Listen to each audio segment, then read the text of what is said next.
Designation और बता दें कि आज का जो प्रेस कॉन्फ्रेंस करने का मकसद है वो क्या है। मेरा नाम डॉक्टर राहुल जिंदल है, मेरे साथ डॉक्टर शबजोत हैं। तो हम लोग वैस्कुलर सर्जन्स हैं, बेसिकली हम खून की नसों का रिपेयर करते हैं। आज का पर्पस ये था कि हम लोगों को पब्लिक या लोकल जो पब्लिक है उसको एजुकेट कर सकें कि वेरिकोस वेन्स ये बीमारी क्या होती है। वेरिकोस वेन्स एक ऐसी खून की नसों की बीमारी है, नीले खून की नसों की, जिसके अंदर लेग्स के अंदर अगर वॉल्स ख़राब हो जाते हैं तो ये खून की नसें फूल जाती हैं। तो अगर हमारे टांगों पे नीले रंग की खून की नसें हमें दिखाई दे रही हैं जो फूली हुई हैं, इसका मतलब हमें वेरिकोस वेन्स है।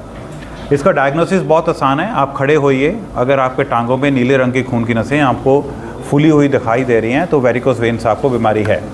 आप इसका अल्ट्रासाउंड कराइए लोकली, उससे हमें एग्जैक्टली पता लग जाता है कि कौन सा वॉल हमारी लेग्स के अंदर ख़राब है। एंड ये आपको समझना है, ये कॉस्मेटिक प्रॉब्लम नहीं होती। तो अगर आपकी स्टेज 2 से ऊपर वेरिकोस वेन्स हैं तो आपको it's a medical disease and आपको इसका इलाज कराना चाहिए। और आपको डरने की ज़रूरत नहीं है, क्योंकि इसका इलाज आजकल के ज़माने में बहुत आसान है। आजकल लेज़र से इसका इलाज होता है एंड बहुत साल हो गए हमें करते हुए laser. Is not a new technology, but still बहुत लोगों को पता नहीं है इसका इलाज लेज़र से हो सकता है। इसमें कोई कट वगैरह नहीं लगता, कोई स्टिचेस नहीं होते, लोकल एनेस्थीसिया में प्रोसीजर होता है। अराउंड 20 to 25 मिनट्स लगते हैं आप, और इसको प्रोसीजर करा के आप चल के घर जा सकते हैं। आपको हॉस्पिटल एडमिशन की ज़रूरत नहीं होती है। आप अपने रूटीन काम पे शाम से जा सकते हो। तो इसका प्रोसीजर के chances of complication are very very low. इस प्रोसीजर से आप अपनी कॉम्प्लिकेशंस बचा सकते हो, क्योंकि अगर हम वेरिकोस वेन्स का इलाज नहीं करते तो इसमें कॉम्प्लिकेशंस हो सकती हैं, जैसे क्लॉट बन जाता है, कईयों में फोड़े हो जाते हैं, कई पेशेंट्स में ब्लीडिंग हो जाती है। तो ये सब कॉम्प्लिकेशन से बचाने के लिए हमें वेरिकोस वेन्स का इलाज करना चाहिए। तो कुछ पेशेंट्स को ये लगता है कि वेरिकोस वेन का इलाज करेंगे तो दोबारा हो जाएंगी। देखिए, आपको समझना है कि वेरिकोस वेन्स को क्योर नहीं कर सकते हम, बट हम कंट्रोल कर सकते हैं। तो 95% पेशेंट्स जो हैं एक ही ट्रीटमेंट में ठीक हो जाते हैं, पर 3 से 5% पेशेंट्स को दोबारा वेरिकोस वेन्स हो सकती हैं। तो उसको वरी मत करिए, बिकॉज अगर 3 से 5% लोगों को दोबारा हो भी जाती हैं तो उनको दोबारा ट्रीट कर सकते हैं हम बड़े आराम से। बट अगर हम सारी पेशेंट्स की बीमारी को छोड़ दें तो 70 to 80% पेशेंट्स के अंदर कॉम्प्लिकेशंस होने का रिस्क रहता है उनके लाइफ टाइम के अंदर। सर, ये लेग्स में होती हैं? वेरिकोस वेन हमेशा लेग्स में होती हैं। तो मेडिकल साइंस के अंदर बहुत सारी चीज़ें नहीं पता कि किस पेशेंट्स में वेरिकोस वेन्स होती हैं, हमें नहीं पता।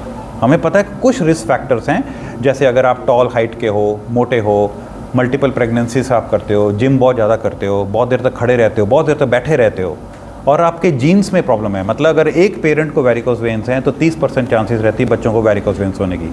अगर दोनों पेरेंट्स को वेरिकोस वेन्स हैं तो हमारे 50 से 70% चांस रहता है बच्चों को वेरिकोस वेन्स होने की। तो फैमिली में भी रन करती है वेरिकोस वेन्स की बीमारी। तो इसीलिए बताना बहुत मुश्किल है कि क्यों होती हैं वेरिकोस वेन्स। ब्लड के प्रेशर से कई बार ये वेन्स फट जाते हैं। तो देखिए, क्योंकि वॉल्स जब ख़राब हो जाते हैं, एक पाइप है, सोचिए उसके अंदर प्रेशर बढ़े जा रहा है बलून की तरह, तो किसी ना किसी दिन उसने फट जाना है, तो जिसको ब्लीडिंग। तो इसलिए कई पेशेंट्स को अंदर ब्लीडिंग हो सकती है। इसने पूछा कि इलाज कितने का कॉस्ट करता है। तो नॉर्मली देखिए, डिपेंड करता है कि कौन से वॉल्स ख़राब हैं। अगर बहुत माइनर वॉल्स ख़राब हैं तो 10,000 से लेके, अगर मेजर वॉल्स हैं जिसमें हमें लेज़र करना पड़ता है तो अप्रॉक्सीमेटली 1 लाख तक इसका खर्चा आता है। तो most of the insurance companies जो होती हैं इस इलाज को कवर करती हैं। तो आप, अगर आपकी मेडिकल इंश्योरेंस है तो इसके अंदर भी इलाज इसका हो सकता है। सर, इसमें टाइम सर कितना लगता है इसमें? ठीक है, तो देखिए, इस प्रोसीजर को जो टाइम है वो 15 से 20 मिनट लगते हैं हमारे को करने के लिए। तो अप्रॉक्सीमेटली 1 से 1.5 घंटा पेशेंट को हॉस्पिटल के अंदर रहना पड़ता है, और पेशेंट सुबह खा पी के आ सकते हैं और उसके बाद प्रोसीजर करा के घर जा सकते हैं। उसके बाद इनका क्वेश्चन था कि हमें ये किस उम्र में होती हैं। देखिए, वेरिकोस वेन्स बिकॉज जीन से कंट्रोल होती हैं। हमने 12 साल के बच्चे से लेके 90 ईयर्स तक के ओल्ड पेशेंट्स के अंदर ट्रीट करा, बट मोस्टली जो हमारे पास पेशेंट्स आते हैं वो 30 to 40 ईयर्स की फीमेल्स आती हैं, बिकॉज उनको प्रेगनेंसीज होती हैं 22 से 25 साल में। प्रेगनेंसी के बाद बहुत चांस रहते हैं वेरिकोस वेन्स होने के। तो उसके 10 से 12 साल तक के बाद जब उनको तकलीफ़ होने लगती है तभी वो मेडिकल अटेंशंस लेते हैं। तो फीमेल्स 30 to 40 ईयर्स की। यंग बॉयज़ जो मिलिट्री में सिलेक्शन के लिए जाते हैं, one of the major cause of rejection for entry into the military area is varicose veins.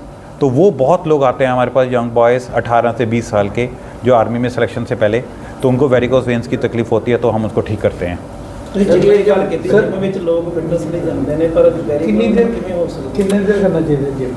सो देखिए, नाउ 2 क्वेश्चन बहुत इंपॉर्टेंट है कि भी ये लोग फिटनेस के लिए जाते हैं तो उनको वेरिकोस वेन्स कैसे होती हैं।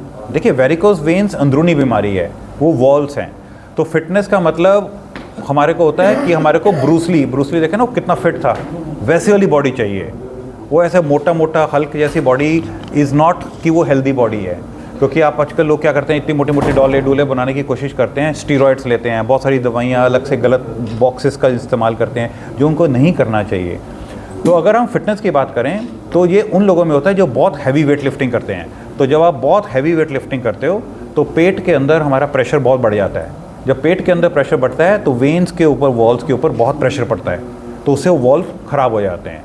तो इसीलिए बहुत सारे लोग जो जिम जाते हैं और बहुत हैवी वेट लिफ्ट करते हैं, 200 किलो उठाएंगे, 250 किलो उठाते हैं, तो उनके अंदर ये वॉल्स ख़राब होने की रहती है कि उनके वॉल्स ये ख़राब हो सकते हैं। कितनी एक्सरसाइज हमें करनी चाहिए, बड़ा अच्छा क्वेश्चन है ये इनका।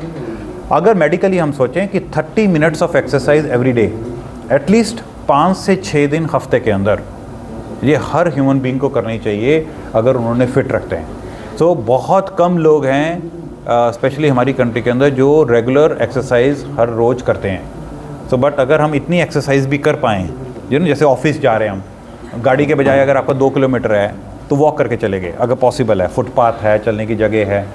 ऑफिस में जा रहे हो तो लिफ्ट अगर 3rd फ्लोर पे है तो लिफ्ट मत लो ना भाई, तो स्टेयर्स चढ़ के चले जाओ, स्टेयर्स चढ़ के नीचे उतरो। एटलीस्ट थोड़ा सा तो कंट्रीब्यूट आप कर सकते हो। सर एक आखिरी सवाल है, ये वेरिकोज वेन है, ये स्किन पे भी इफेक्ट करती है? हाँ जी बिल्कुल।